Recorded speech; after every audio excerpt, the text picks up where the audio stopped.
we will be dealing with the liability of the railways. We'll be dealing with the parcel booking. We'll be dealing with the different kinds of compensations that we give, and RCT and so on and so forth. So basically ये वो aspects हैं जो कि इसमें after sale service का काफी aspect है जो मैंने आपसे इनिशियल लेक्चर में बात की थी. So let's talk about the liability of the railways. The liability of the railways is of three types. First is absolute liability, the second is liability as a common carrier, and third is Bailey's liability. Okay, so liability of the railways is of three kinds. Now let us look at it, what it means. The absolute liability को भी मैंने छोड़ दिया, ठीक है. Absolute liability की बात हम बाद में करेंगे because that's a special type of liability. But let us talk about liability as a common carrier and Bailey's liability. So liability as a common carrier, अगर आप इस डायग्राम को ध्यान रखेंगे तो आपको ठीक से ध्यान रहेगा कि कॉमन कैरियर की लाइबिलिटी जो है वो ट्रांजिट स्टार्ट होने से ट्रांजिट खत्म होने तक, from the time the transit starts and the time the transit terminates, the common carriers liability exist. Okay, and after that there is the bailee's liability. Now and then finally after 7 days there is no liability. Now this may initially appear confusing कि इसका क्या मतलब है. Okay, so let us go ahead.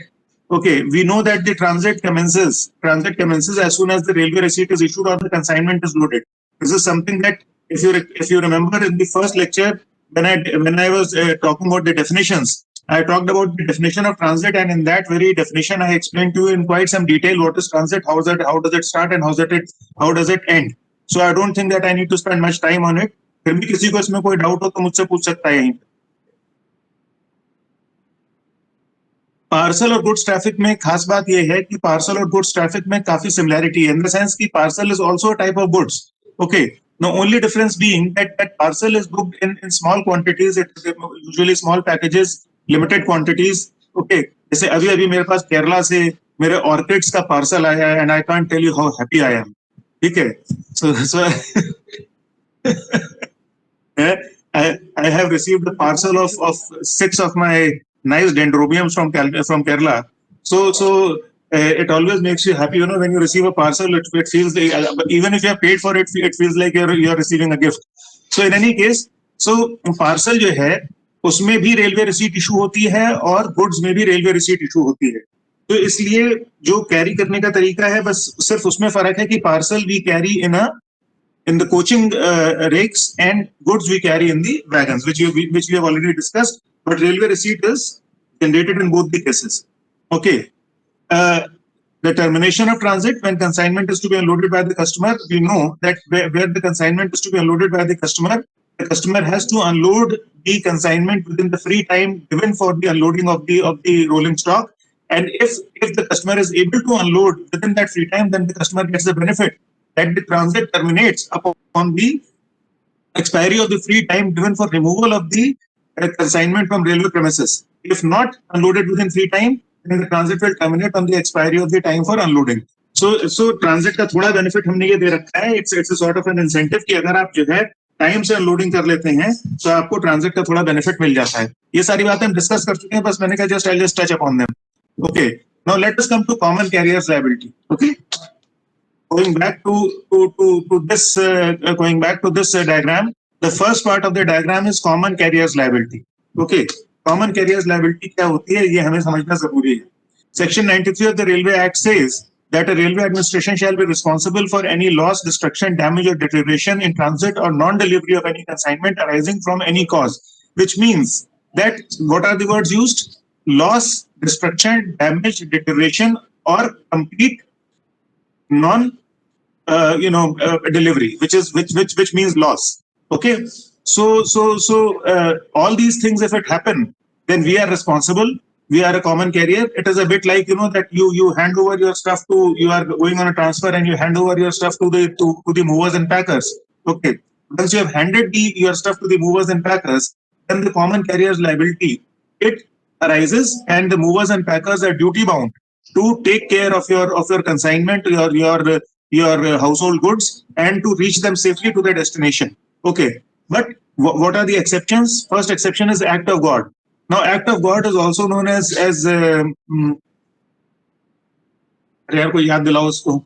Act of God, natural disaster. नहीं, उसके लिए एक term है force majeure. Force major.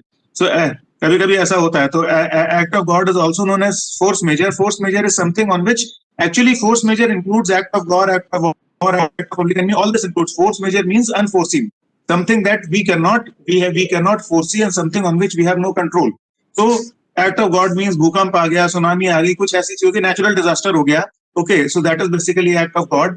Even though we would like to call it the act of the devil, not act of God, but why would God bring upon us natural disasters and tsunami and all that? But that is how it is defined. So act of God is something which is in the nature of a natural disaster, which we can neither foresee nor we can prevent.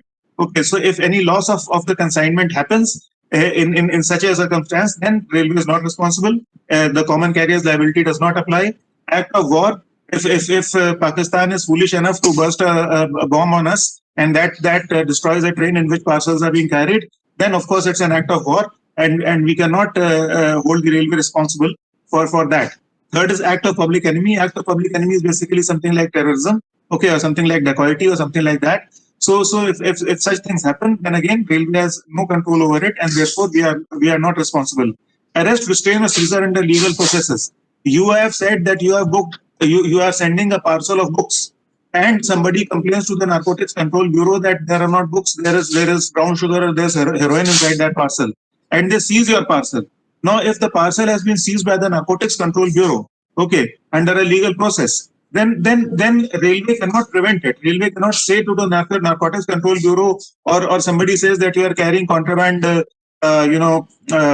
firearms, okay, and under Arms Control Act your parcel is seized. So railway cannot refuse such a seizure, and railway has no role to play in it actually. So therefore, in such a circumstance, again the common carrier's liability does not apply. Okay. Orders of restriction imposed by central or state government.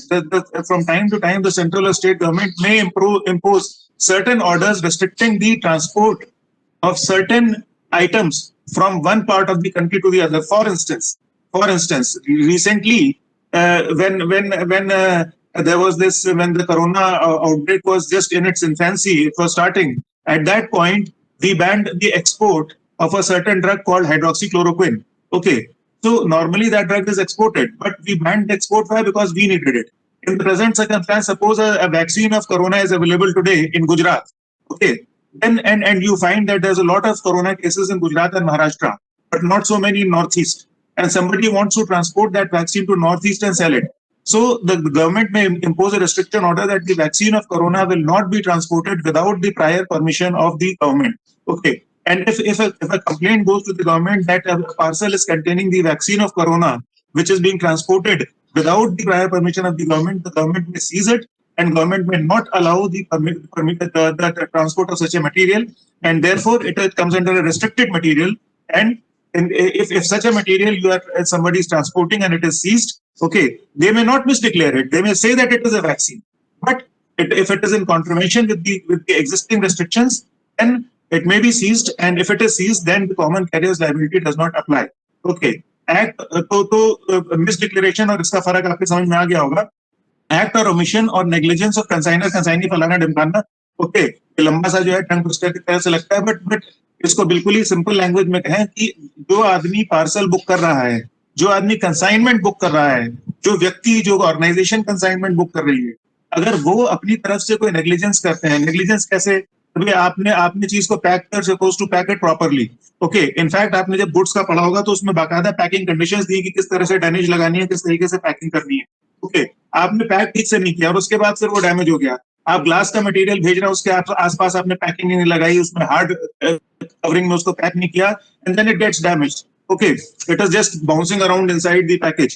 So, ऐसी situation में railway will not be responsible because it is clear that you have been negligent in doing the packing. Okay, so any act of negligence which has been done, or you misdeclare, you do not fill in the forwarding note properly, you do not declare your item properly. Okay, in such a circumstance, railway cannot be held responsible because the negligence lies on the part of the person who's sending the parcel, which is the consignor. The person who's receiving the parcel, the consignee, or the person who is receiving the parcel on behalf of the consignee, who is the endorsee. Okay. Inherent defect. Now, inherent defect means that the parcel, the goods that you are sending, or the consignment or the object that you are sending, suffers from a defect which is pre-existing. Which means, let me come back to the example of glassware. Suppose you are sending 5 expensive imported glass jars in different packages or in the same package from point A to point B, and one of that glass jars has an existing microscopic crack in it, which is not easily visible. Okay, and but that crack exists. Now once जिसको हम हिंदी में कहते हैं कि उसमें बाल है. Okay, and now when that parcel reaches its destination, it is found that out of those 5 jars, one is broken, the rest are intact. Okay, so अगर टूटना होता तो पांचों टूटते, अगर मिसहैंडलिंग हुई होती. तो उसको जब चेक किया जाता है और ये पाया जाता है कि उस जो जार था, उस ग्लास जार के अंदर पहले से ही there was a microscopic inherent defect, because of which on the slightest of impact it broke from that point. Okay, it may be a thin glass, it may be a crack or whatever. Okay, or you are sending an AC air conditioner, and the joint between the compressor and the rest of the tubing of the air conditioner is already compromised. And when you start loading it, that joint comes loose, and all the gas of the air conditioner escapes. Now the person who's receiving the parcel, he says that the air conditioner is not working, whereas it was working when it was sent. It will be examined, and if it is found that the defect was pre-existing before the parcel was loaded, then it will be treated as an inherent defect, and no liability shall arise out of such a defect on the railways. Okay, fire, explosion, or any unforeseen risk, which we have already discussed, it is force majeure. It is something that we cannot foresee.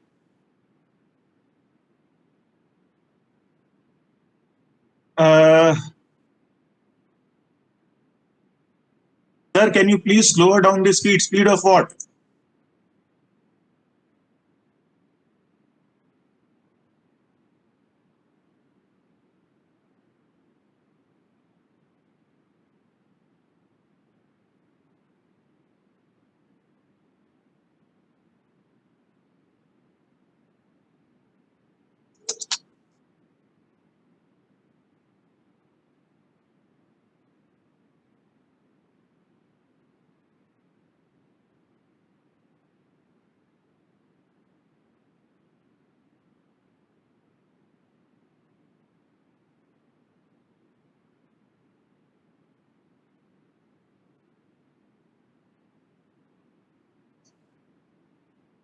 Am I becoming incomprehensible, or am I becoming a pain in the neck, or am I becoming a pain lower down?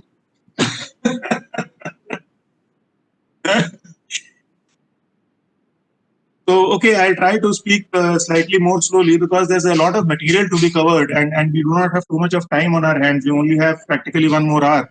So anyway, we'll try to go slightly slowly. Okay. Pankaj, and now is it okay? Now is my speed okay? My dear Pankaj, now is my speed acceptable to you? Am I now comprehensible? Devreth is saying a thumbs up. Okay. Now let us talk about Bailey's liability. वैसे जानते हो, ये problem है मेरे साथ. मेरे पिताजी कहते हैं कि मैं बोलता भी जल्दी हूँ और खाता भी जल्दी हूँ. So ये प्रॉब्लम है मेरे साथ. So Bailey's liability. Now, a Baylor-Bailey relationship we have to understand. Baylor and Bailey relationship means, for instance, a Baylor is somebody who gives something, some object or some property or some asset into the possession of somebody else for a temporary period of time. For instance, suppose you have a neighbor who does not have a parking space inside his house, and his car is perpetually parked on the road, and that neighbor is going for a 1 week or 2 week holiday. And you have a parking space in your extra parking space in your house, and that neighbor says that listen, Pankaj, why don't you help me out, and you can keep my car for 2 weeks. Okay, and when I come back, so that my car is safe. Otherwise, if my car is on the road, somebody may steal something from it, or it may be damaged or whatever. So you agree. Once you have agreed to keep his car, and he has given that car to you for safekeeping, then that person becomes the bailer and you becomes the bailee. Of course, no formal agreement has been executed between the two of us. It's a matter of trust. But for all practical purposes, for the purpose of the definition, the person has handed you his car, that asset, and you are the temporary owner of that asset for the period that that asset is inside your home. So you become the bailee and that person becomes the bailer. And now it is your responsibility to ensure that while that asset is in your possession, it does not suffer any deterioration, damage, or any other mishap doesn't occur with it, except if it is an act of war, a God act of war, etc., or on which you have no control. For instance, you have kept it in your garage and suddenly an earthquake strikes and the damn garage falls on the car. No, that is something that you could not have foreseen. That is something that you in fact kept the car very properly. You kept it in a garage, but the garage itself fell down because of an earthquake. So that's not your issue. But if you also take the car and you park it outside in the road, and at night somebody comes and breaks the windows and steals half of the stuff from inside the car, then of course you have not fulfilled a bailee's responsibility. Okay, so the bailer is the person who hands over. A railway administration shall be responsible as a bailee under section 151, 152, and 161 of the Indian Contract Act. Please remember that when we say that a railway receipt is generated, a railway receipt, if you recall, I told you, is a contract. It is a contract between the consignor and the railway administration, consignee and the railway administration. It is a contract between the person who is availing of our services and we as a service provider. Okay, and since it's a contract, therefore we are not only governed by the Railway Act, we are also governed by the Contract Act 1872, Section 151, 152, and 161 of the Contract Act. They apply upon us. Okay, and we are responsible for the loss, destruction, damage, deterioration, or non-delivery of any consignment up to a period of 7 days after the termination of transit. Now you may ask, why 7 days? Why not 10 days? Why not 11 days? Why not 15 days? And that you may ask. The answer is that is something we are free to frame our own rules. We can frame our rules and we can say, fine, we are going to have a bailee's liability for 7 days, not more than that. We may choose to have bailee's liability for 15 days. We may also choose to have bailee's liability for a fortnight or a month. That depends upon us, what kind of rules we make. Tomorrow, the railway board may decide that the bailee's liability will extend for 15 days. So it will extend for 15 days. But in any case, the bailee's liability is there under the Contract Act, provided that if the goods are booked at owner's risk rate, the railway administration does not have the bailee's liability after the goods have reached. Now, please remember, owner's risk rate does not mean that we do not have a responsibility in the form of a common carrier. Common carrier's responsibility remains, that liability remains. But once the transit is over, the bailee's liability does not fall upon us if the goods is booked at the owner's risk rate. You can well imagine that owner's risk rate is that, for instance, let me give you an example. Recently, I got a parcel from Lucknow to Baroda, duly booked through parcel service. Okay, and it was unloaded at Shayapuri station. Okay, and it was booked at owner's risk rate, which means that I did not pay extra for that parcel because I was willing to take the risk that if the parcel is damaged, after the transit is over, if the parcel is damaged after the transit is over, then okay, fine, it is my problem. However, why, since the parcel has been booked with the railways, therefore the common carrier's liability, which we discussed earlier, it remains. And if the parcel is damaged during transit, then the railway is responsible unless and until something unforeseen has happened. Okay. So railway risk rate, if the parcel is booked, then the bailee liability it comes into force and it exists. Then again, there is an exception, and that exception is that if it is proved that the parcel after the transit was over was damaged, lost, misplaced, deteriorated, or something untoward happened to that parcel or that consignment due to the negligence of railway staff and railway officers, then even if the parcel has been booked at owner's risk rate, the railway will be liable. सो अब आप ये पूछ सकते हैं कि यार ये तो अजीब सी बात है. आप एक तरफ कहते हैं कि रेलवे की लाइबिलिटी नहीं होगी ओनर्स स्ट्रेट पे, फिर आप कहते हैं कि नेग्लिजेंस होगी तो लाइबिलिटी होगी. तो ये नेग्लिजेंस की नॉनसेंस कहां से पैदा हो रही है? What is this damn term called negligence and where does it come from and why is it applicable in such a circumstance? Can anybody comment on this?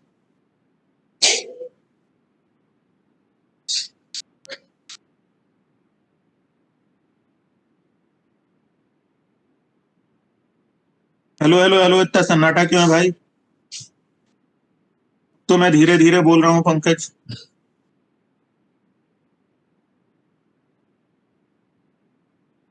मतलब आवाज तेज है लेकिन स्पीड कम है मेरे ख्याल से।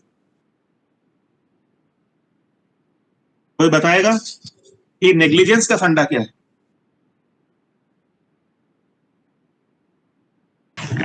So negligence basically abstaining from the duty. मतलब जो आपका ड्यूटी है एज एन ऑफिसर, सपोज आप स्टोर्स में हैं, तो आपका जो बेसिक ड्यूटी अगर आप उसको फॉलो नहीं कर रहे हैं as per the norms, so that is negligence. Akansh, you are close. You have used the word duty, very correct. But what is the specific law which specifies, which puts a responsibility not to be negligent?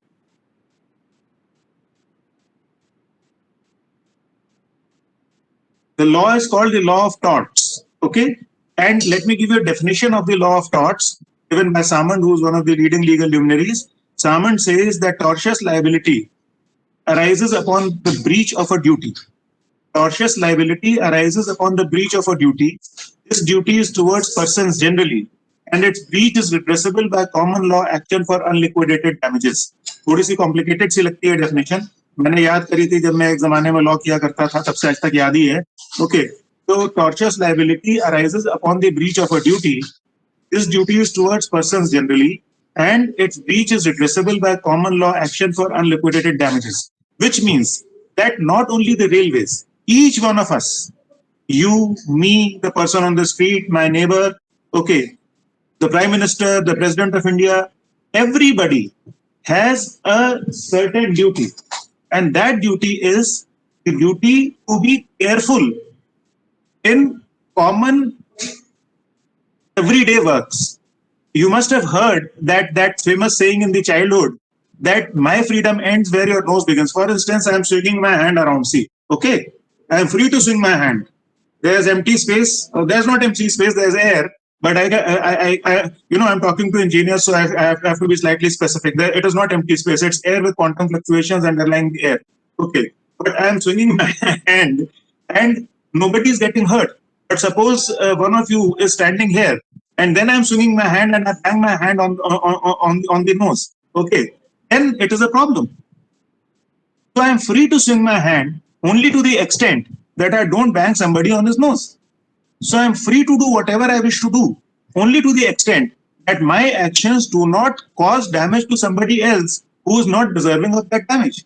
Let me give you an example of tortious liability. Okay, the example is that you are building your home, okay, and you are or some building, and your site is next to the main road, and you have piled a big mound of sand, okay, that river sand, Badarpur jisko hum kehte hain, that sand is there, and it has been piled on next to the road, and at night or over a period of 1 or 2 days, some of that sand has become spread on the road also. Okay, and you have not cleaned that sand up, even though it's your property which is lying there.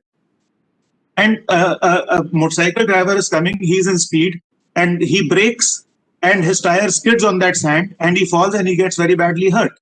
Now tell me, can the motorcycle driver sue you or not? Can the motorcycle driver file a case against you or not?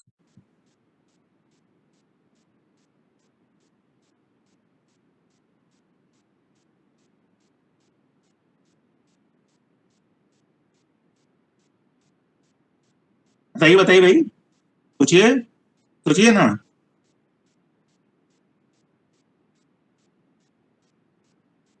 The answer is आप कुछ कहना है?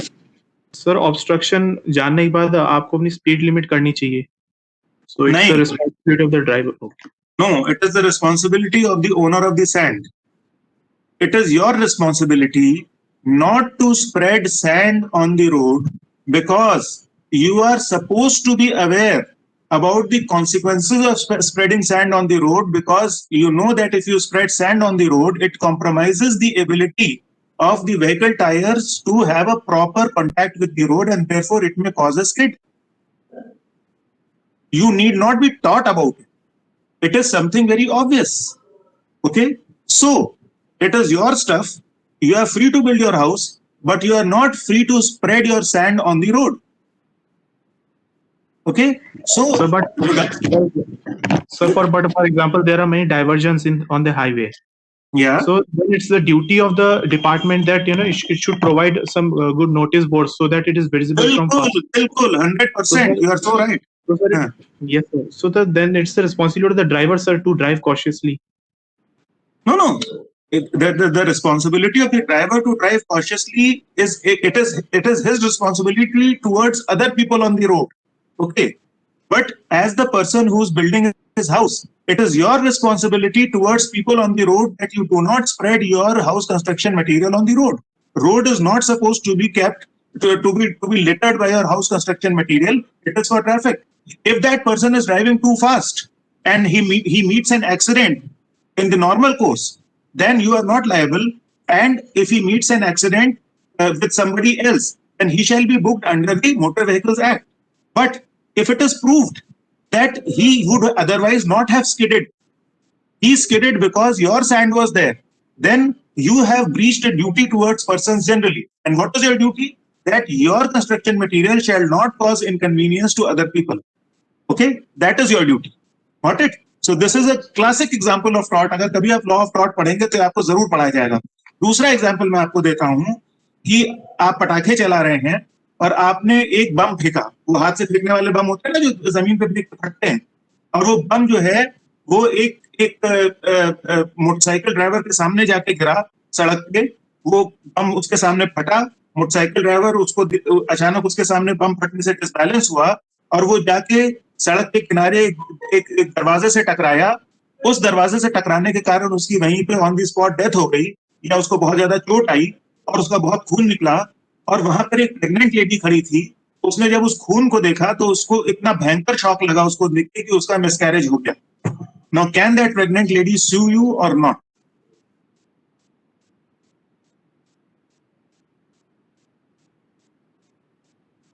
वो motorcycle वाला तो आपको स्यू कर ही सकता है कि आपने उसके सामने बम फेंक दिया, लेकिन वो अगर वो जीवित है, लेकिन वो प्रेग्नेंट लेडी आपके ऊपर केस कर सकती है कि नहीं कर सकती जिसका आपने मिसकैरेज करवा दिया?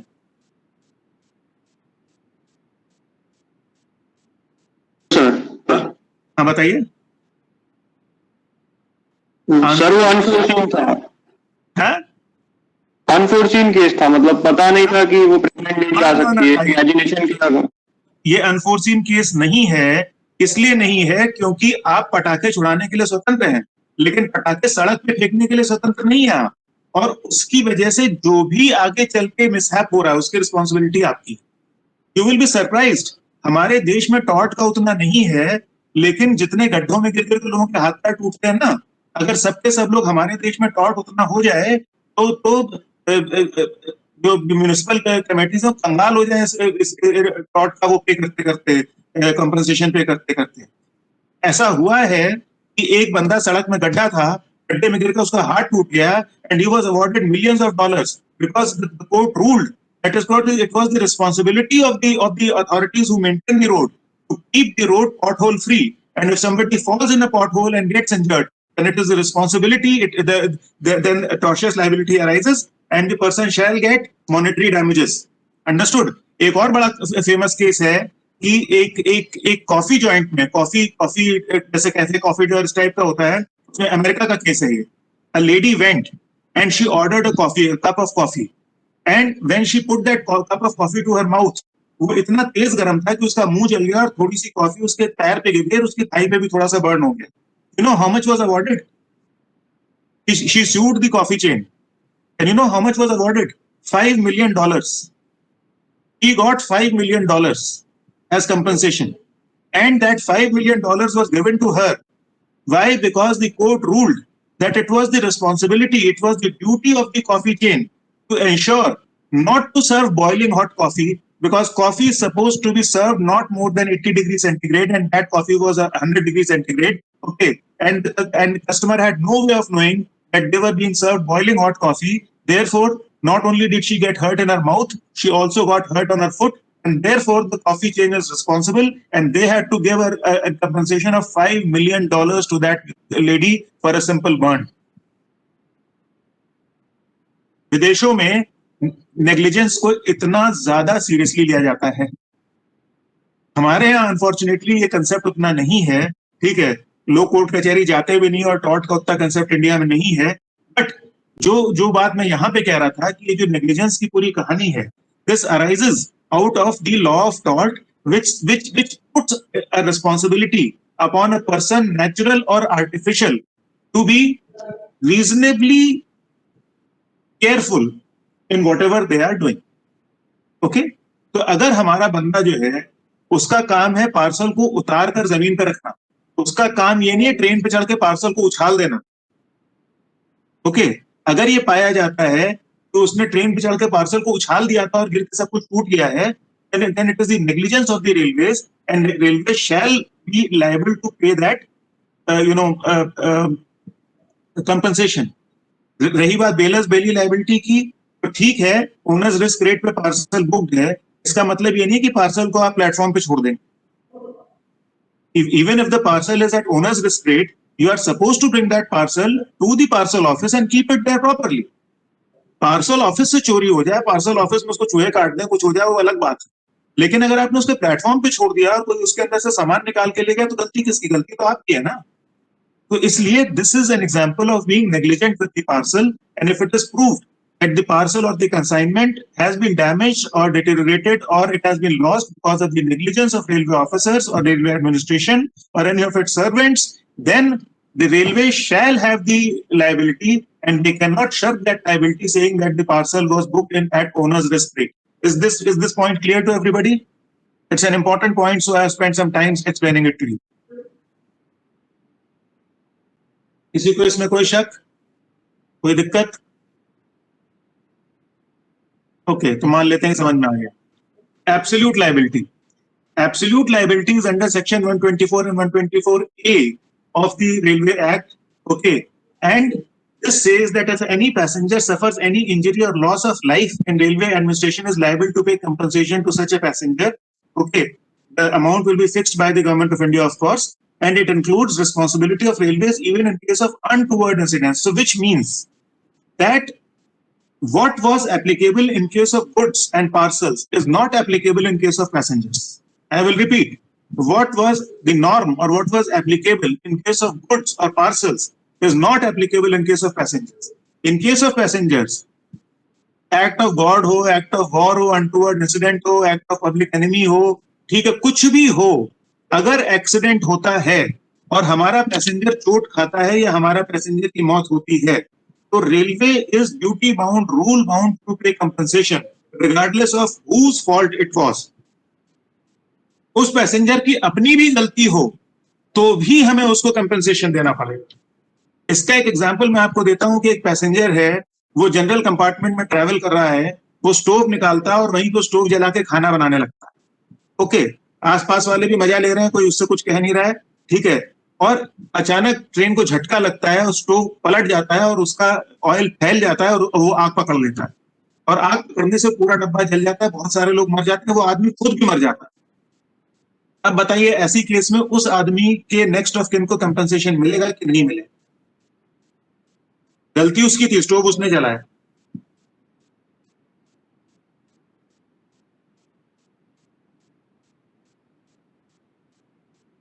धर्म संकट में पड़ गए आप लोग सब. आप सब लोग धर्म संकट में पड़ गए. सर मिलना तो नहीं चाहिए, वैसे मिलना तो नहीं चाहिए. मिलना तो नहीं चाहिए मगर मिलेगा. मिलना तो नहीं चाहिए मगर मिलेगा, क्योंकि उसका फ्लिप साइड ये है कि अगर वो आपकी ट्रेन में स्टोव जला रहा था तो उसको रोका क्यों नहीं गया? Why wasn't he stopped? Train कोई चांद पे तो चलती नहीं कि कुछ में होता नहीं. ओके, तो इसलिए द पैसेंजर्स, गलती किसी की भी हो, पैसेंजर के केस में एब्सोल्यूट लायबिलिटी. आतंकवादियों ने जो है बम लगा के ट्रेन को उड़ा दिया है, लोग मर गए हैं, तो भी गलती हमारी नहीं है. इनफैक्ट हम भी सफर है, हमारा रोलिंग स्टॉक डैमेज हुआ है, हमारा ट्रैफिक डिस्टर्ब हुआ है, हमने करोड़ों रुपए की चोट वैसे ले ली, लेकिन तब भी हम देंगे कंपनसेशन. और जौनपुर में श्रमजीवी में जो what it happens in pantry car, it may happen anywhere. It may happen anywhere. It may happen in the pantry car, it may happen anywhere. If it causes hurt to the people who are inside the train, to your passengers, then railway has absolute liability. Okay, और exactly यही चीज हुई थी जौनपुर में श्रमजीवी express में 28 जुलाई 2005 को। ये मुझे इसलिए याद है, 28 जुलाई मेरा जन्मदिन होता है और मेरे जन्मदिन के दिन ही बम फटा था साला उसके अंदर, ठीक है। और वो 28 जुलाई को बम फटा and I was sent to Jaunpur, okay. 9 people had died in that train and we paid compensation to all of them. हम किसी ने फोड़ा, ट्रेन हमारी प्रभावित हुई, हमारे लोग भी चोट खाए, हमारा ट्रैफिक रुका। बंसल साहब जो अपने जन्मदिन पर वहां पे जाके 5 दिन कैंप कर रहे हैं जौनपुर के अंदर, ठीक है। मच्छर वहां पे चील के साइज के थे, कौवों के साइज के, ओके। और 12 लाख रुपए हाथ में कैश है मेरे पास, ओके। मैं ये कह सकता हूँ भाई मेरी क्या गलती, बम मैंने थोड़ी फोड़ा, लेकिन बम फटा है, लोग मरे हैं, वो हमारी ट्रेन में थे, वो हमारे पैसेंजर्स थे, हमारी लायबिलिटी है और हमें उसको डिस्चार्ज करना है, ओके। सो एब्सोल्यूट लायबिलिटी के केस में कोई एक्सेप्शन काम नहीं करता है, that is why it is called absolute, otherwise it would be called conditional liability, okay. It is called absolute. Sir तो ये IRCTC अपन टिकट बुक करते हैं तो 0.49 वो रुपए क्यों लेते हैं फिर वो इंश्योरेंस के? That insurance is different from the liability of the railways. That is over and above. That is over and above. Okay? तो वो आपको उसके अलग से पैसे मिलेंगे सर, मतलब जो कुछ अगर कुछ मिसहैपनिंग हो जाती है? हाँ बिल्कुल। देखिए ऐसा है कि इंश्योरेंस और रेलवे लायबिलिटी दो अलग अलग चीजें। कैसे? अगर आप एयर ट्रैवल करें, ठीक है, तो एयर ट्रैवल में जैसे मेक माई ट्रिप से भी मैंने पीछे अपने टिकट्स करवाए थे, तो उसने मेरे को ये ऑप्शन दिया कि भी कोविड इंश्योरेंस आप खरीद सकते हैं, ओके। मैंने कोविड इंश्योरेंस नहीं खरीदी, ठीक है, लेकिन उसने मुझे ऑप्शन दिया कोविड इंश्योरेंस खरीद सकते हैं। तो that insurance is over and above the liability of the railways. That has nothing to do with the liability of the railways. Whether you buy insurance, इसका मैं आपको एग्जांपल ले देता हूं कि भाई एक आदमी जनरल टिकट खरीद के चल रहा है, उसने तो IRCTC से टिकट नहीं खरीदा ना।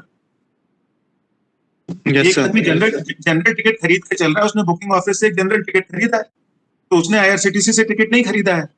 उसके साथ कुछ हो गया तो हम ये कहेंगे कि तुम्हारी इंश्योरेंस नहीं थी इसलिए तो हम तुम्हें पैसे नहीं देंगे, हम ये कहेंगे?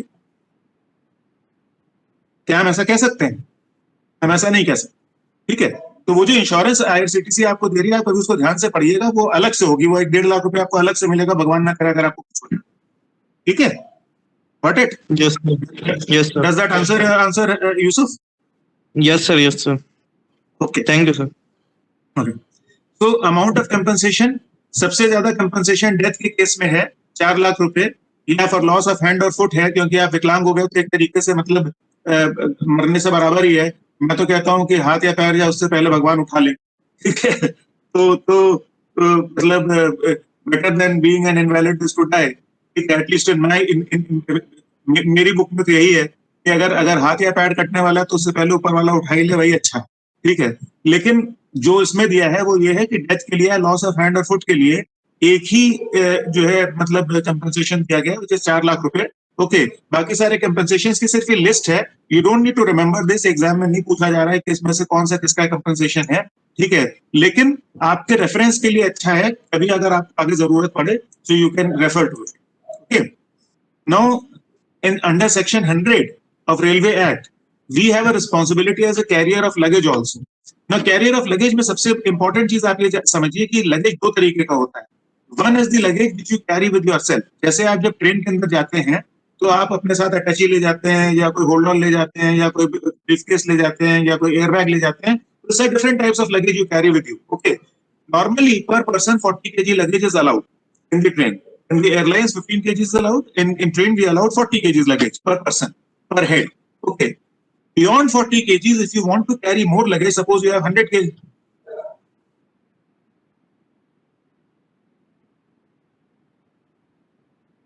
If a passenger in AC coach dies due to heart attack during journey, which responsibility will be there? Railway insurance की responsibility होगी, रेलवे की नहीं होगी। Heart attack is something which is not a fault of the railways, or it is not an accident. Let me put it this way: it is not an accident of the rolling stock per se. Heart attack is a medical condition. हाँ, इसमें एक चीज है कि उसको angina pen उठ रहा है। इसको दूसरी तरह समझिए कि उसको कुछ देर से चेस्ट में पेन है, and that person demands a doctor on the next station, and the doctor does not turn up, and he is forced to continue his travel in the absence of medical attention, and then he suffers a heart attack and dies. तब हमारी problem है. फर्क समझ में आया है ना? लेकिन अगर उसको ट्रैवल करते करते हार्ट अटैक हो गया और उसकी डेथ हो गई, ठीक है, तो हम उसको कंपनसेशन तो नहीं देंगे, लेकिन एक्स ग्रेशिया तब भी बनेगा. एक्स ग्रेशिया भी अभी हम आएंगे.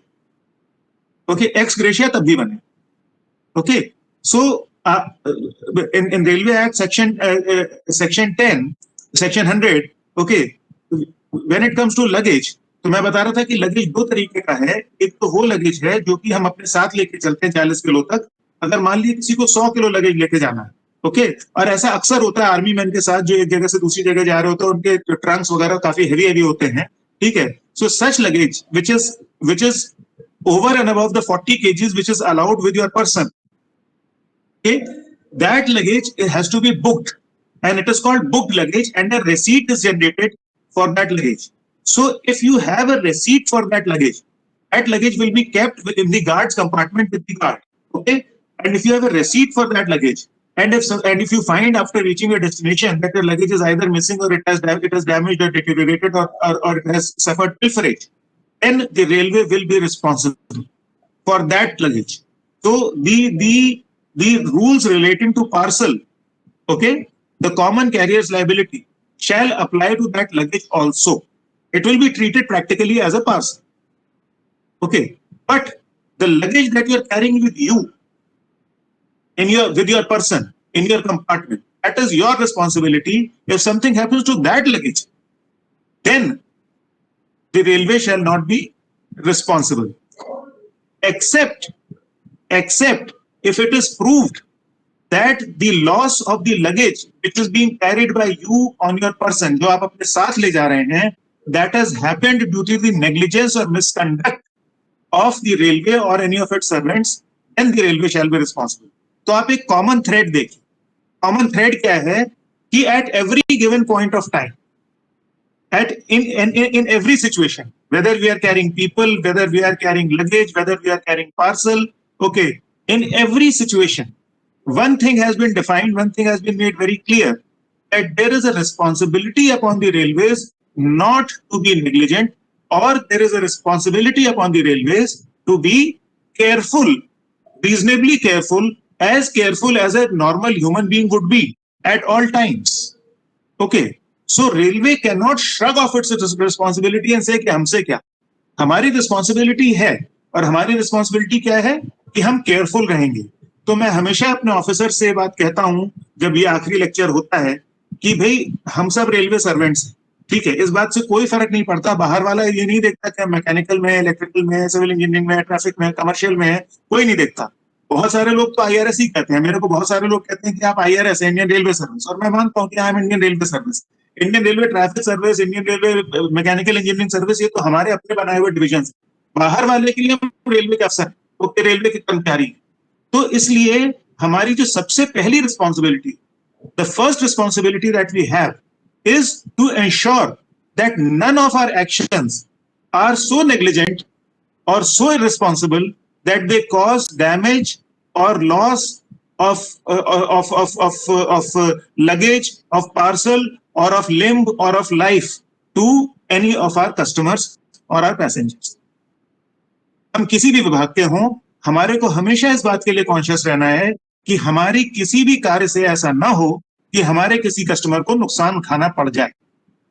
ठीक है, सिर्फ अगर इतना केयरफुल हम रहेंगे, सिर्फ इतना केयरफुल, तो बहुत सारे केसेस जो कि रेलवे के खिलाफ होते हैं वो नहीं हो, और हमारी और आपकी सबकी जिंदगी बड़े आराम से गुजरेगी.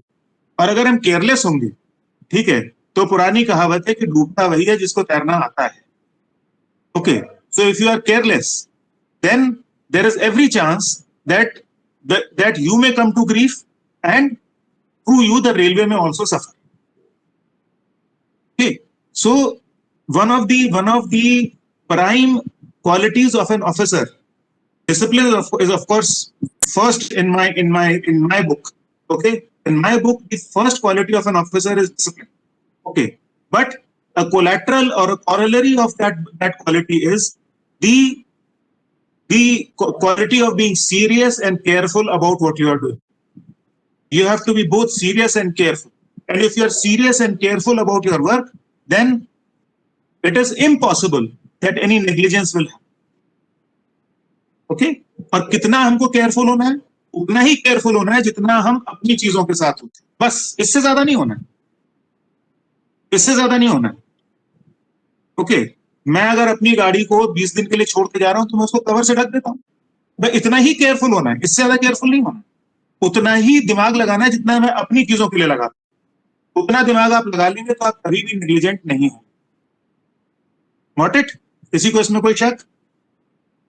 So this common thread of negligence is running in the discussion, as you can see, and wherever there is an issue of negligence, the railway has been held responsible. That railway cannot absolve itself of its responsibility. Okay, Section 101, responsibility as a carrier of animals. Now again, the common carrier's responsibility is upon us. However, with animals, there is one variable, and the variable is that number one, the animal for some reason may become frightened. Okay? अब आप cattle transport कर रहे हैं या आपने अपने dog को book किया है, वो गार्ड के साथ डॉग कंपार्टमेंट में है. आपको शायद पता होगा कि गार्ड के साथ एक कंपार्टमेंट होता है जिसमें आप डॉग को ले जा सकते हैं. ओके, तो आपने डॉग को उसमें बुक किया है और किसी कारण से वो डॉग अचानक घबरा जाता है रात बेरात और वो अपने को चोट मार लेता है उसके अंदर. ओके, ऐसी सिचुएशन में रेलवे कुछ नहीं कर सकती बिकॉज वो जानवर है. वो कैसे रिएक्ट करेगा इसके बारे में हमको कोई जानकारी नहीं. We do not know. हर जानवर का रिएक्शन अलग होता है और उस पर किसी का कोई कंट्रोल भी नहीं. तो इसलिए अगर जानवर किसी कारण से अचानक घबरा के अपने आप को चोट मार ले तो रेलवे की रिस्पॉन्सिबिलिटी नहीं है. ओके, और दूसरा कि अगर हमने ओवरलोडिंग करी है, कि मतलब ये कि हमने एक वीपी बुक कराई और उस वीपी के अंदर हम 10 गाय ले जा सकते थे या 20 गाय ले जा सकते थे, हमने उसके अंदर 50 या 100 गाय भर दी और उसके अंदर सफोकेशन हो गया और गाय मर गई. भगवान न करे ऐसा हो. ठीक है, काउ इज मतलब it is a very noble animal to say the least. Okay, तो लेकिन फिर भी noble and innocent animal. Okay, in fact अभी अगर आप देखिए तो जितनी खूबसूरत गाय की आंखें होती हैं उतनी खूबसूरत दुनिया में किसी भी जानवर की आंखें नहीं होती. कभी ध्यान से देखिए. ओके, तो जितनी इनोसेंस उनकी उसकी आंखों में होती है वो भी अपने आप में एक अलग ही इनोसेंस होती है. तो आप गाय ले जा रहे हैं, ठीक है, और गाय आपने जहां पे 10 गाय जानी थी या 20 गाय जानी थी, आपने उसके अंदर 50 या 100 गाय भर दी और उसके अंदर ऑक्सीजन की कमी हो गई या सिंपली इतनी ज्यादा ओवरलोडिंग होने की वजह से जानवर चोट खा गए और वो उनमें से कोई मर गया, तो ऐसी सिचुएशन में रेलवे की रिस्पॉन्सिबिलिटी नहीं बनती. Okay, where percentage charge is paid. कुछ चीजें ऐसी होती हैं which are extremely valuable like gold, silver, pearls, precious stones, jewelry, currency notes and coins other than government treasures and government stamps and stamp papers and other than postal stationery and stamps. So ये चीजें जो हैं these are extremely valuable things. ठीक है, 10 ग्राम सोना आज की तारीख में 40,000 रुपए का है. 40 का कितने का? 30 के आसपास है. ओके, तो 10 ग्राम होता कितना? इतना सा पिन्ना सा. ओके, सो ऐसी सिचुएशन में इन चीजों को अगर हम कैरी कर रहे हैं तो हम एक परसेंटेज चार्ज लेंगे एंड द रेट इज 13 पैसे पर 100 रुपीज. ये मोटा मोटी इसको ध्यान रखिएगा. Railway claims. Okay, a railway claim may be defined as a formal demand by the rightful claimant for compensation in respect of the goods or animals in respect to the railway administration for carriage from one station to the other that have not reached the station in the condition handed over by virtue of falana. Meaning thereby कि जो हमारी common carriers liability है उसमें ये है कि हमको जो है सामान को जैसा दिया गया था लगभग वैसा ही उसको पहुंचा देना है. उसमें डैमेज और डिटेरियोरेशन या लॉस नहीं होना चाहिए. अगर हो जाता है, अगर किसी कारण से हो जाता है, और क्या क्या कारण हो सकते हैं? पहली चीज है कंप्लीट नॉन डिलीवरी. सामान खो ही गया, ठीक है, अब वो कहाँ गया पता नहीं किसी को. दूसरा है पार्शियल डिलीवरी. आपने 4 आइटम बुक कराए थे, 2 ही पहुंचे. ओके, 4 पार्सल आपने बुक कराए थे, 2 ही पहुंचे, 2 बीच में गायब हो. पिल्फरेज, डैमेज और डिटेरियोरेशन. आपने 4 आइटम बुक कराए थे, पहुंच तो 4 गए, लेकिन जब पहुंचे तो देखा गया कि वो खुले हुए हैं और उसके अंदर से सामान निकाल लिए गए. Okay, damage. आपने 4 आइटम बुक कराए थे, पहुंच के 4 गए, लेकिन you find that some damage has taken place in transit. Okay, और थर्ड थिंग इज दैट आपने 4 आइटम बुक कराए थे और आपने पाया कि किसी ने उसके ऊपर पानी उड़ेल दिया है और उसके अंदर का सामान डैमेज हो गया है, डिटेरियोरेट हो. खराब हो गया है, पूरी तरह से नहीं खराब हुआ लेकिन थोड़ा डिटेरियोरेट हो गया है. So in such a situation, we are liable rotting of perishables like fruits and vegetables. Perishables, if booked by the railways, if accepted for transport, have to be given priority because perishables, by their definition, are perishables. They spoil fast and they become useless very fast. Okay, तो किसी ने आपके साथ चूजे book करवाए. चूजे हमारे यहाँ बहुत चलते हैं रेलवे में पार्सल. ठीक है, चूजे आप समझते हैं ना, मुर्गी के बच्चे. आपने मुर्गी के बच्चे लोड करने की जगह आपने उनको 10 दिन तो अपने पास रख लिया. 10 दिन के अंदर तो उनमें से आधों के प्राण पक्षी उड़ जाएंगे. या आपने मुर्गी के बच्चे रखे और उसके ऊपर एक पेटी रख दी और उनका सैंडविच बन गया. ओके, सो ऐसी सिचुएशन में अगर पेरिशेबल्स जो हैं वो रॉट कर जाएं, ओके, या खराब हो जाए या मर जाएं. फ्रूट्स आपके, आपने सेब की पेटी बुक करी, वो सेब की पेटी पड़ी रही, उसको प्रायोरिटी पे निकलना था लेकिन वो पड़ी रही और अल्टीमेटली जब तक वो बुक हुई तब तक सेब खराब हो चुके थे. तो ऐसी सिचुएशन में रेलवे विल बी लायबल. अब सवाल यह है कि क्लेम कौन कर सकता है. कंसाइनी, एंडोर्सी और कंसाइनर तीनों ही क्लेम कर सकते हैं. कंसाइनी कौन है?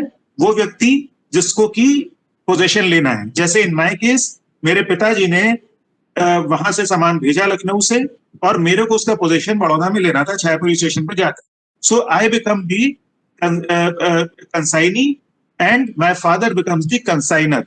But suppose I am too busy lecturing all of you and I cannot go and receive that parcel myself personally. So I have staff, I have my driver who can go and receive that parcel on my behalf. So at that, if that is the case, I should advise my father right in the beginning कि पापा मैं नहीं जाऊंगा station, मेरा driver जाएगा, तो आप रवि का नाम भी उस पर लिख दीजिएगा, एंडोर्स कर दीजिएगा that either Mr. Gaurav himself or the endorsee, Mr. Ravi, will come and take the possession of the parcel. Of course, either I or my driver, whoever goes to collect the parcel, will have to produce the railway receipt, number one, and number two, will also have to prove their identity with the help of an identity card. Okay, if asked for. अगर वो, वैसे तो अगर आपके पास railway receipt है तो ये मान लिया जाता है कि आप ही हैं वो, लेकिन अगर आपसे पूछ लिया जाता है कि भैया प्रूव करिए कि आप नहीं है, तो आपको आई कार्ड दिखाना पड़ सकता है. ओके, नॉर्मली मांगते नहीं है बट एक आध बार मांगा भी गया, इसलिए मैंने बता दी. तो ऐसी सिचुएशन में अगर एंडोर्समेंट नहीं हुआ है, ओके, और मैं रवि को भेज देता हूं और पार्सल क्लर्क उसको सामान देने से मना कर देता, तो पार्सल क्लर्क की गलती नहीं है because he is Ravi, he is not Gaurav. So either that endorsement is made in favour of Ravi collecting the parcel और I will have to go personally and collect the parcel. In this case endorsement नहीं हुआ था तो मेरा driver तो गया ही, साथ में मैं भी गया और मैंने अपना पार्सल वहां से कलेक्ट किया personally because the RR was in my name, I was the consignee, and there was nobody who was the endorsee on that railway receipt. Is this clear? Is this distinction clear between the consignee and the endorsee and the consigner? Okay. All three can file a claim. Okay. All three have the legal right to file a claim. Now, ex gratia. Ex gratia is the relief given by the railway administration for train accidents and manned level crossing accident. इसके जो rates दिए हैं तो खैर factual की चीज है, उसको आप याद कर लीजिएगा. ठीक है ना. And the x gratia is intended not to meet the is intended to meet the immediate expenses and not taken in account at the time of final settlement of compensation claims. So what is ex gratia? Ex gratia is a sort of an immediate relief. Okay, कि भाई चोट लग गई है, ज्यादा चोट लग गई है, अब उस वक्त आपको, अब और कैसे हम कंपनसेट करें. अगर किसी का हाथ टूट गया तो हाथ हम फेविकॉल से वापस तो जोड़ नहीं देंगे, वो तो हील करने में टाइम लेगा. लेकिन आपको चोट लगी है, हम इसके लिए सॉरी हैं. So the only relief that we can give you, number one, हम आपको मेडिकल फैसिलिटी तो देंगे ही, लेकिन साथ में हम आपको आपका हाथ टूटने के कारण एज ए ग्रीवियस इंजरी, ठीक है, 25,000 से लेकर 5,000 रुपए जो भी एप्लीकेबल है वो हम आपको उस वक्त दे देंगे. वैसे ही अगर डेथ हो जाए तो डेथ के केस में 50,000 या 15,000 रुपए जो भी एप्लीकेबल है वो आपको दे देंगे. ना इसमें इंपॉर्टेंट चीज ये है कि अगर कोई मर जाता है तो पैसा किसको मिलेगा?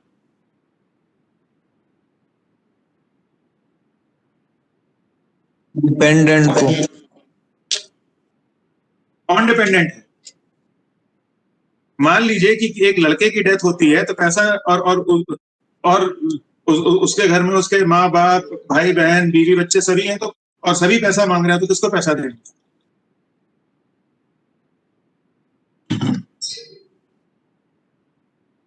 माँ बाप को. गलत. In the case of a man, In the case of a man, if a man dies, then the first claimant is his legally wedded wife, not the mother, not the father. If there is no wife, if that person is not married, then the first claimant is a dependent mother. If the mother is not dependent and that man is married and has children and the wife for some reason has expired, then the first claimant is the daughter. If the daughter is not there and mother is also not dependent, then the first claimant is the son. Okay, so this has to be very strictly followed. You cannot simply hand over the money to X, Y, or Z. You have to follow this hierarchy. Okay, and you have to be aware about this hierarchy. Similarly, in case a lady dies, then the first claimant is the husband. तो इसलिए जो पति पत्नी का रिश्ता है उसको सबसे ऊपर वरीयता दी गई है, because together they constitute the nucleus of a family. Together they constitute the nucleus of a family, and the loss of either one of them is a big blow to the other and the family as a whole. Therefore, they have been given the first preference. Is that clear to all of you? Sir कितने time में मिल जाता है एक रेशिया, मतलब हाथों हाथ, जैसे कोई हाथों हाथ तुरंत एक्स ग्रेशिया देने में अगर देरी हुई तो फिर एक्स ग्रेशिया का तो मतलब ही नहीं रहेगा. एक्स ग्रेशिया का तो ये होता है कि हम लोगों ने ऐसा भी किया है कि एक्सीडेंट हुआ तो हमारे पास उस वक्त कुछ नहीं था, तो स्टेशन कैश से पैसे विड्रॉ करके हमने एक्स ग्रेशिया दी. स्टेशन पे जो कैश होता है, we are used to withdraw money from that cash in such situations. Okay, the railway officers, what about unmarried man and non-dependent mother?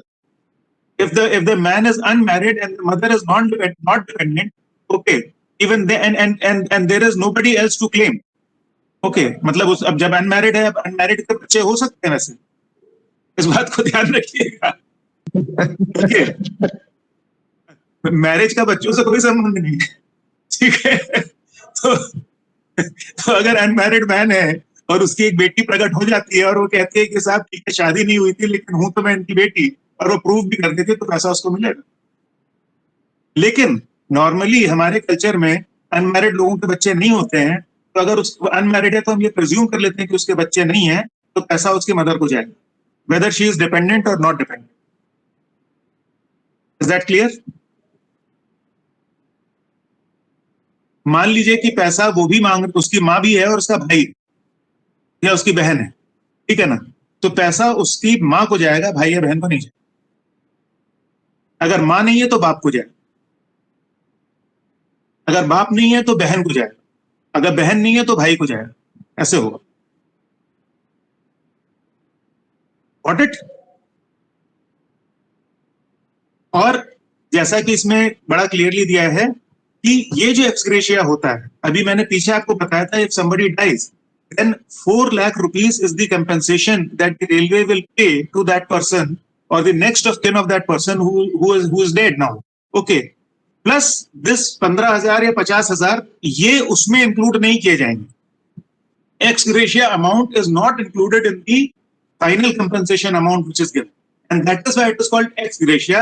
It is a sort of an immediate relief. It is not a claim or a compensation to that extent. Got it? Interim relief. Now interim relief का मतलब ये है कि भाई claim कैसे मिलेगी. मान लीजिए कि किसी व्यक्ति की अनफॉर्चुनेटली एक्सीडेंट में डेथ हो गई है और उसकी वाइफ कहती है कि भाई मेरे को मेरे हस्बैंड की डेथ हो गई है, मेरे को 4 लाख रुपए का क्लेम दिया है. वो क्लेम रेलवे एडमिनिस्ट्रेशन के साथ फाइल करेगी, रेलवे एडमिनिस्ट्रेशन उसके ऊपर डिसीजन लेगी और डिसीजन लेके उसके अकाउंट में पैसा ट्रांसफर करेगी. ये काम इमीडिएटली तो हो नहीं जाएगा. दुनिया में किसी भी ऑर्गेनाइजेशन में क्लेम सेटलमेंट इमीडिएटली नहीं होता है, because it has an element of verification in it. It has and it may also have an element of inquiry. Okay, तो ऐसी सिचुएशन में थोड़ा समय लग सकता है, 10 दिन, 15 दिन, 1 महीना, कुछ भी लग सकता है. ओके, हालांकि कोशिश ये की जाती है कि इसको जल्दी से जल्दी किया जाए, लेकिन टाइम तो लग सकता है.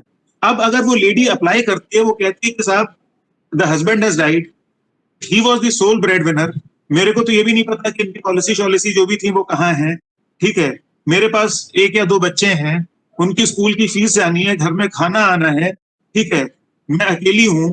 ऐसी सिचुएशन में मैं 1 महीना क्या क्लेम का इंतजार करूं? तो शी अप्लाइज कि मेरे को इंटरिम रिलीफ दिया जाए, कि मेरे को इमीडिएटली कुछ पैसा दे दिया जाए. जो बाद में मेरे क्लेम अमाउंट से काट लिया गया. Okay, then if somebody applies for the interim relief, that can be considered by the general manager, or the general manager means the administration of the railways, and that interim relief can be disbursed to such a claimant, provided the application for interim relief is found to have merit. Okay, and once the interim relief is granted, that will be informed to the Railway Claims Tribunal that such and such interim relief has been granted to such and such person, so that that person may not go into the court and say कि साहब मुझे कुछ मिला नहीं, अब मेरे को सारा का सारा पैसा चाहिए. And that logically follows that the amount of interim relief that is being granted to a person, okay, cannot be more than the total amount of compensation which is due, which means कि अगर कोई आदमी कहे कि साहब compensation तो 5 लाख का 4 लाख का बनता है, लेकिन मुझे 5 लाख का इंटरिम रिलीफ दे दीजिए, तो वो संभव नहीं है. It is common sense, but I thought that I would repeat. Okay, so is this clear? इसमें किसी को कोई दिक्कत इंटरिम रिलीफ में?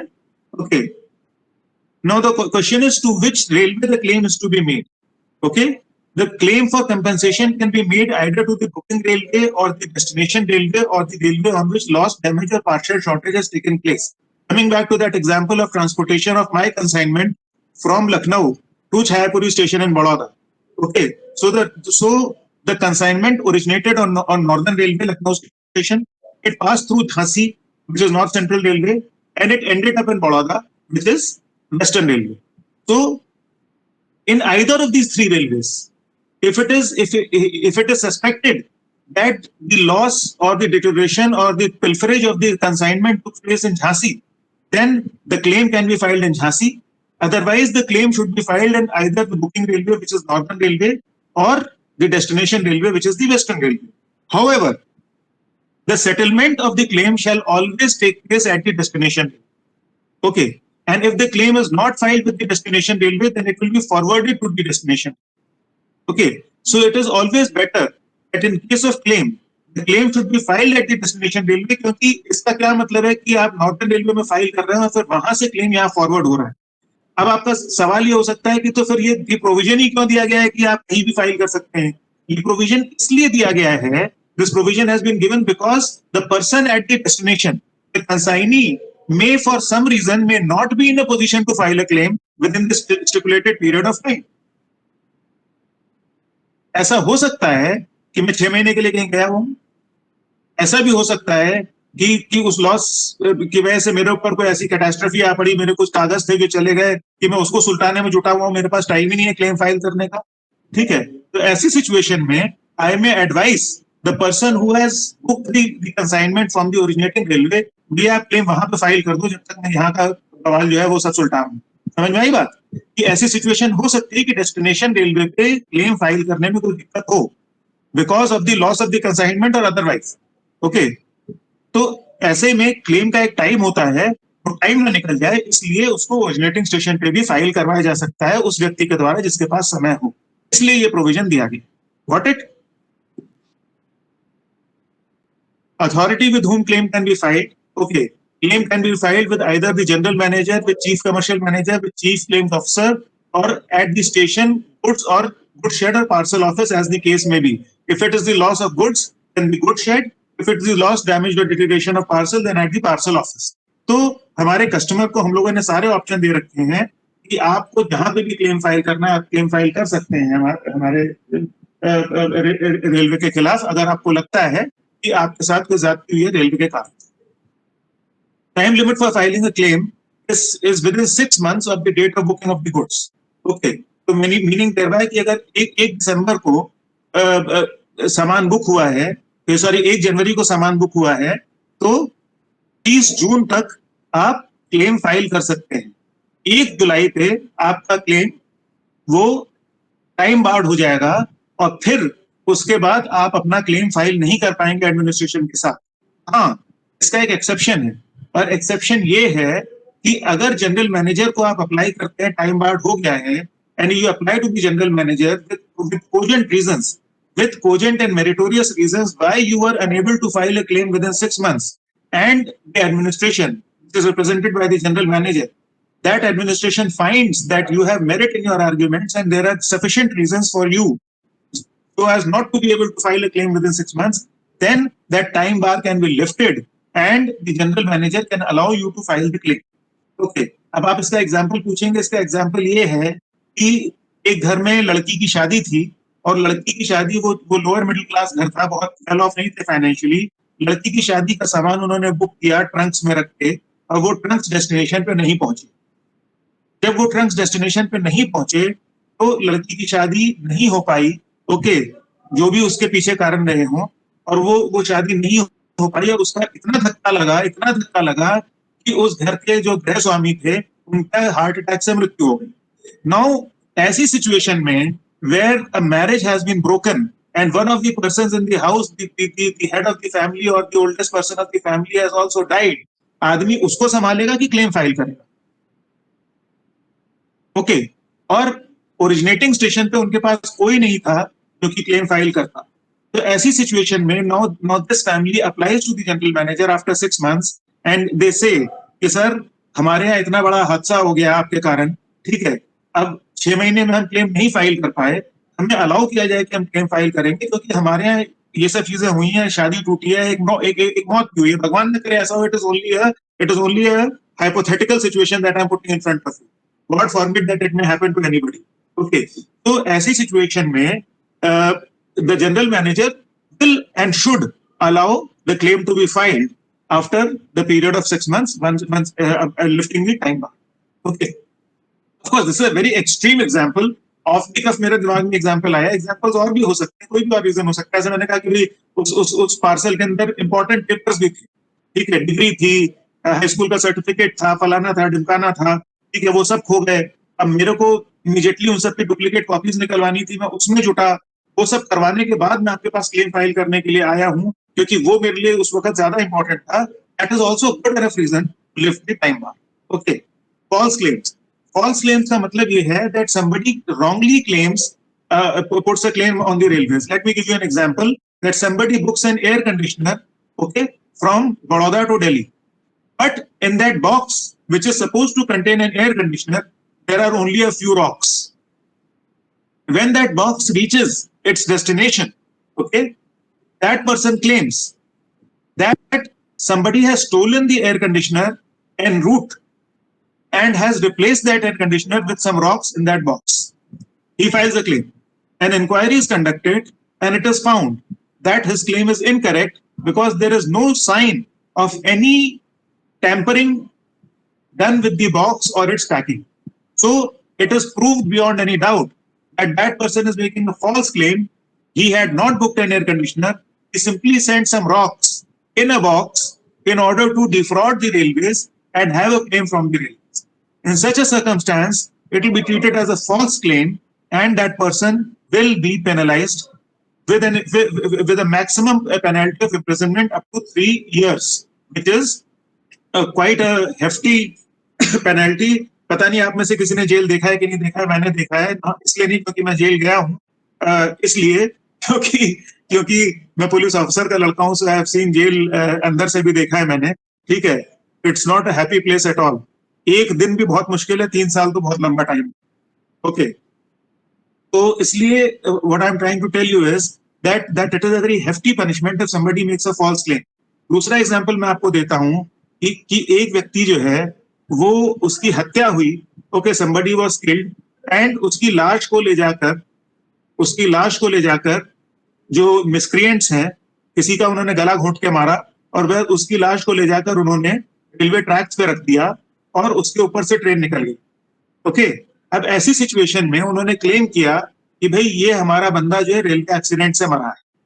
Okay, now railway will conduct an inquiry और ऑटोप्सी जो होती है, ऑटोप्सी में जिसको हम पोस्टमार्टम भी कहते हैं, उसमें ये पता लगता है कि साहब इसकी मौत तो रेलवे के से कटे जाने से पहले गला घुटने से हो चुकी थी. And if it is proved that such kind of mischief has been done. और ये एग्जांपल मैं आपको दे रहा हूँ इसलिए क्योंकि ऐसा अक्सर होता है कि लोग लाश ला के रेलवे ट्रैक में रख देते हैं और उसके बाद उसका क्लेम फाइल कर देते हैं, ठीक है. और पूरे गैंग्स काम कर रहे हैं, विच इंक्लूड वकील, विच इंक्लूड, मतलब वो सारा सिस्टम बना हुआ है, उसकी पूरी बंदर बांट होती है. ओके, तो ऐसी सिचुएशन में अगर ये प्रूव हो जाता है कि ये फॉल्स क्लेम था, then that person can face imprisonment up to 3 years and fine or both.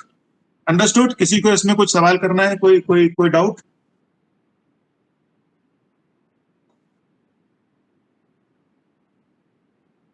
Next comes suit barred claims. Now suit barred claims का मतलब ये है कि a claims case which becomes 3 years old is termed as suit barred, and thus no suit can be filed against the railways. Now understand. This is something to be understood. Mayank का सामान खोया, मैं general manager हूं या मैं railway administration हूं, मयंक ने मेरे पास एक क्लेम का केस फाइल किया, ओके, और क्लेम का केस जब मयंक ने फाइल किया तो उसको फाइनल करने में 3 साल से ऊपर का समय लग गया। अब मयंक क्या करें?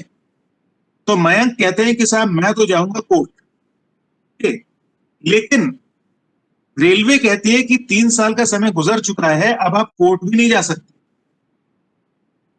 ठीक है, इसमें 2 कंडीशंस हैं।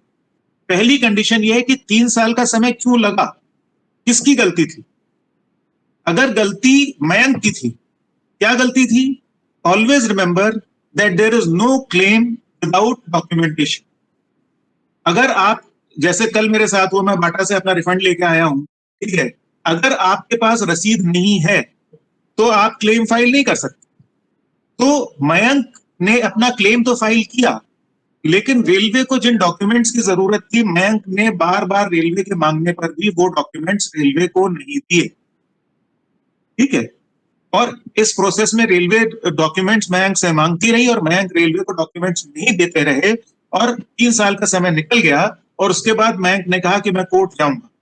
तो जब वो कोर्ट जाएंगे तो रेलवे कोर्ट में कहेगी कि साहब हम तो इनसे डॉक्यूमेंट्स मांग रहे हैं, अब अगर आप डॉक्यूमेंट्स नहीं देते तो हम क्लेम कैसे फाइनल करें? तो इसमें गलती मयंक की है, और ये क्लेम अब कोर्ट में नहीं जा सकता। Court will not entertain such a case. However, so the claim becomes suit barred. So there's something called time barred, which is 6 months, and suit barred, which is 3 years. Okay, both are different things.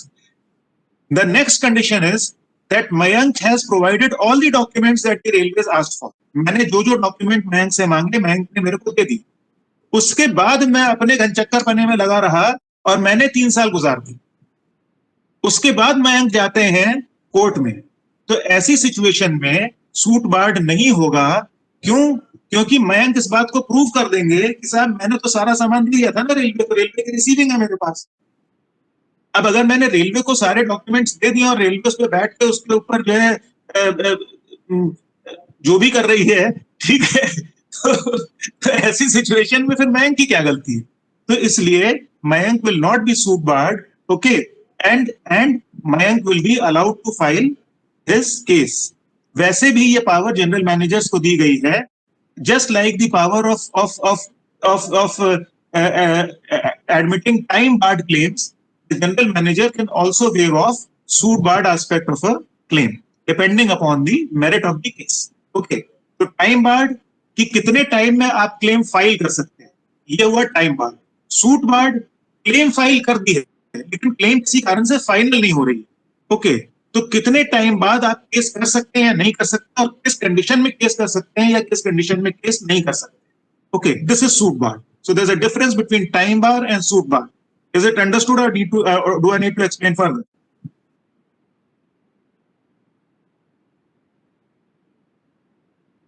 Sir, understood?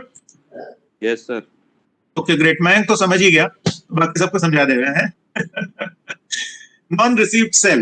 See, it may happen that somehow your consignment has become lost. Okay. और ये मेरे साथ हुआ था, और इसीलिए मैंने वो शादी वाला एग्जांपल दिया था, दहेज वाला। दहेज तो बुरा टर्म है, बट शादी का सामान जो है उसका एग्जांपल दिया था। तो ऐसे में ये when I was DCM Lucknow, मेरे पास एक लड़का आया 20-22 साल का, and he was practically in tears. उसने बनारस से कुछ सामान बुक करवाया था, 2 ट्रंक बुक करवाए थे, और उन ट्रंक्स में उसकी बहन की शादी का सामान था। इसीलिए ये एग्जांपल मेरे दिमाग में आया, क्योंकि ये घटना मैं डील कर चुका हूँ। ओके, और he came to me and he said कि साहब मेरा सामान लखनऊ नहीं पहुंचा, मैंने बनारस से बुक कराया था, मेरा सामान लखनऊ नहीं पहुंचा, और 1 हफ्ते बाद मेरी बहन की शादी है, मेरे घर में तो कोहराम हो जाएगा, शादी टूट जाएगी, ये हो जाएगा, वो हो जाएगा, कुछ करिए। तो मैं बहुत ही मतलब मुझे बुरा लगा कि भाई बताओ किसी के घर में इतनी बड़ी क्राइसिस पैदा हो जाए हमारे कारण।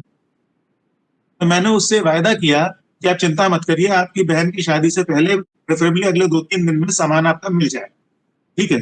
और मैंने अपना नॉन रिसीट सेल जो था, non receipt cell is at the level of the division, at the level of the zone, and it is even at the level of the railway board. Okay, so I activated my non-receipt cell. I was fortunate to have some good inspectors also in that CMIs, and मैंने उनसे कहा कि भाई देखिए किसी के घर में शादी ब्याह का मामला है, ये सामान मिलना जरूरी है। अब आपको जो भी करना है करो, हर स्टेशन पे जाओ, बनारस से लेके लखनऊ तक वो ट्रेन जिस रूट से आती है उस रूट पे बस 3 रूट पड़ते हैं, फैजाबाद के थ्रू पड़ता है, सुल्तानपुर के थ्रू पड़ता है और इलाहाबाद के थ्रू पड़ता है। हेलो, हाँ,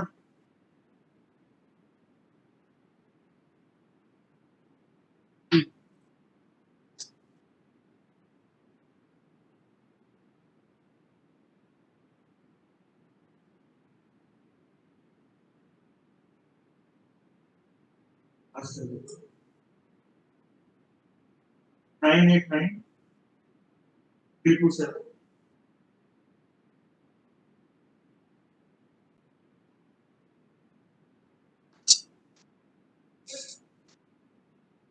तो तुम्हें पता है जो 10 कमांडमेंट्स थी मोसेस वाली, उसमें फर्स्ट कमांडमेंट क्या थी, कोई बता पाएगा?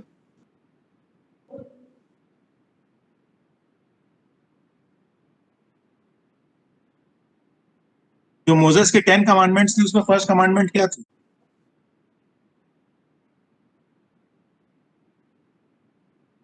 फर्स्ट कमांडमेंट थी Sir, no other gods before me. नहीं नहीं नहीं, ये तो तुमने शांभवी बहुत ही XYZ टाइप की कमांडमेंट बता दी। The commandment was Okay, that sir. thou shalt always receive the call of your wife when she calls, regardless of what you are doing. ठीक है? Okay. क्या थी कमांडमेंट? लड़कों तुमने याद कर ली ना कि thou shalt always receive the call of your wife whenever she calls, regardless of what you are doing. ठीक है, इसको याद कर लो, जिंदगी में बहुत काम आएगी, है ना। याद करोगे कि प्रोफेसर साहब ने कुछ सिखाया था तुम लोग। ओके, तो लड़कियों को मत बताना, शामवी ने सुन तो लिया है लेकिन फिर भी चलो, अब तो सुन लिया, क्या कर सकते। तो तो उसके केस में ऐसा हुआ कि दैट उसको चेक करवाया, एंड आई सेंट माय वो ट्रेन जो थी that was coming through Sultanpur route, so I sent my inspectors at every station, and fair enough बीच का कोई इंटरमीडिएट स्टेशन था जहां पे गलती से वो उतर गए थे दोनों ट्रंक्स, वो दोनों ट्रंक्स लोकेट हो गए, और हम लोग उन ट्रंक्स को उनके राइटफुल ओनर को, उस लड़के को विद इन टाइम दूसरे तीसरे दिन वो ट्रंक्स हमने मंगवा लिए वहां से और उसको हैंड ओवर कर दी। And you should have seen the joy of that man. मतलब आज तक उसका वो जॉय और उसका वो, हालांकि मुझसे उम्र में छोटा था, लेकिन उसका वो आशीर्वाद के शब्द के सर आप, मतलब वो आज तक मेरे साथ है। Okay, so always remember that these are very important and very very touchy things. Okay, तो बात केवल उतनी पैसे की नहीं होती। You know the difference between damage and damages? Can anybody tell me the difference between damage and damages? The damage may be small, but the damages may be a lot. Can anybody tell me what it means? Damage तो material level पे, but damages जैसे relations में भी हो सकते हैं। Akanksha, you're right. The damage is basically a material damage. Okay, damages may be in the nature of financial, social, and relations. Okay, तो उसका सामान नहीं पहुंचा, वो तो एक डैमेज है। ओके, कि उस सामान की जो भी प्रैक्टिकल वैल्यू थी, जो भी उसका पैसा था, वो उसका लॉस हो रहा है। लेकिन डैमेजेस कि उसकी बहन की शादी दांव पे लगी, अब सोचो कि इसकी कितनी बड़ी कॉस्ट है, what a huge cost it is. So the damage may be small, but the damages may be very big. Okay, so we must always keep it in our mind that what we perceive as merely a damage may be a reason for damages also. And we have to minimize the damages which are resulting from the damage that we have caused. Is that clear to you? And non-received cell, NR cell, is one of the ways we minimize that aspect. Why? Because किसी का सामान delay हो गया, damage तो हो गई है, लेकिन किसी का सामान खो गया, उससे होने वाली डैमेजेस बहुत ज्यादा हो सकती है।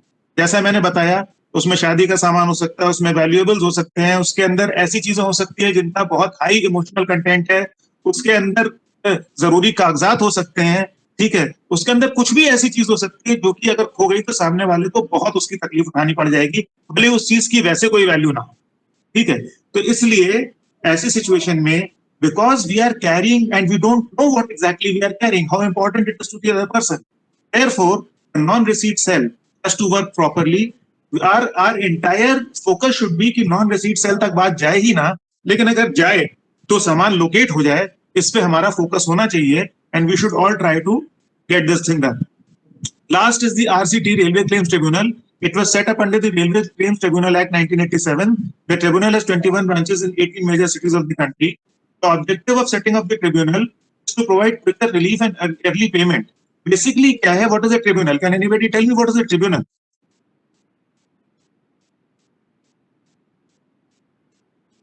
सर जो केसेस ट्राई करता है वो ट्रिब्यूनल होता है। Exactly. A tribunal is a court. A tribunal is a court which has been created for a specific purpose. जैसे आपका जो डिस्ट्रिक्ट कोर्ट है, that is a general court. Any kind of suit can be filed in the district court. दीवानी, फौजदारी, हत्या, आगजनी, डकैती, कोई भी जो है मामला वो डिस्ट्रिक्ट कोर्ट के सामने जा सकता है।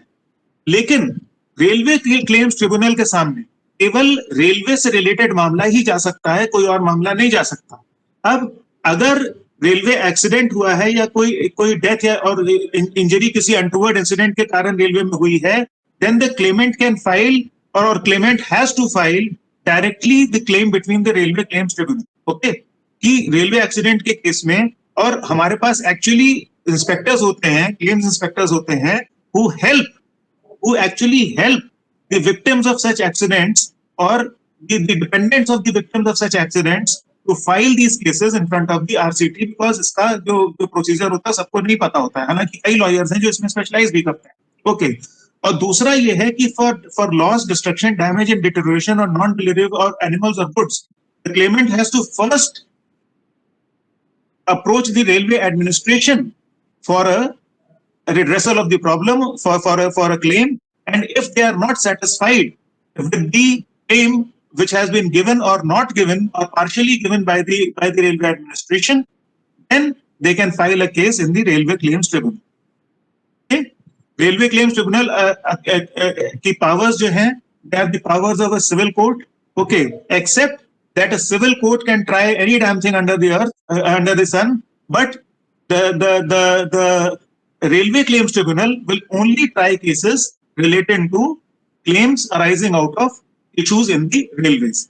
Apart from that, it has all the powers of the civil court. Its orders are as binding as the orders of a civil court. And if the person is dissatisfied or aggrieved with the orders of the Railway Claims Tribunal, the appeal does not lie to the district court or the sessions court. The appeal lies directly to the High Court. Okay. Next is that Railway Claims Tribunal is not bound by CPC, Code of Civil Procedure. Rather, it is guided by principles of natural justice. Can anybody tell me what are the principles of natural justice?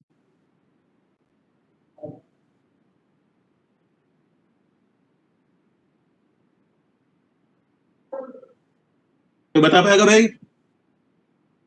There are two principles of natural justice. अपने case में कोई जज नहीं बन सकता खुद ही।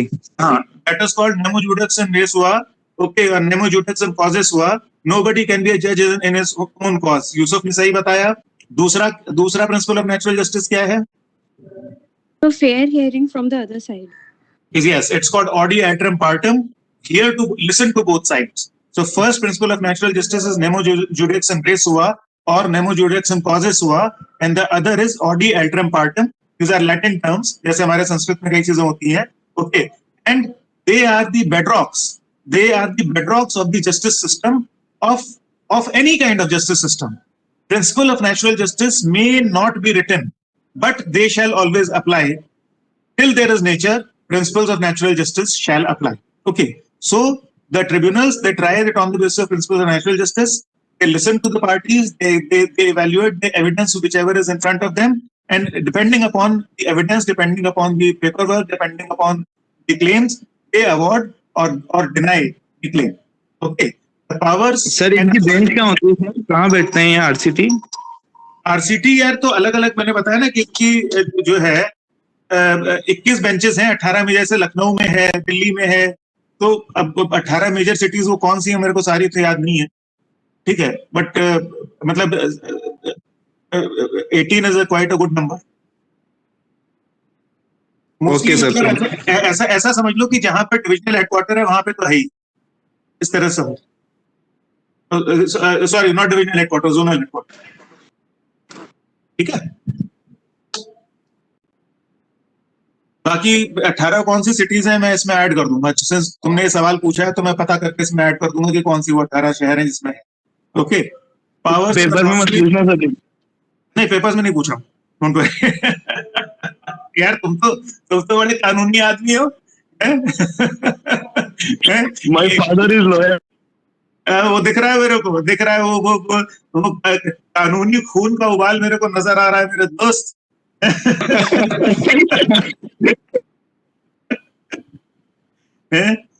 तुमसे अगर ये बोला चाहिए तो बताना सर, कभी जयपुर वगैरह में कुछ। तुमसे अगली मुलाकात कोर्ट में होगी, वहां मैं तुम्हें समझ लूंगा।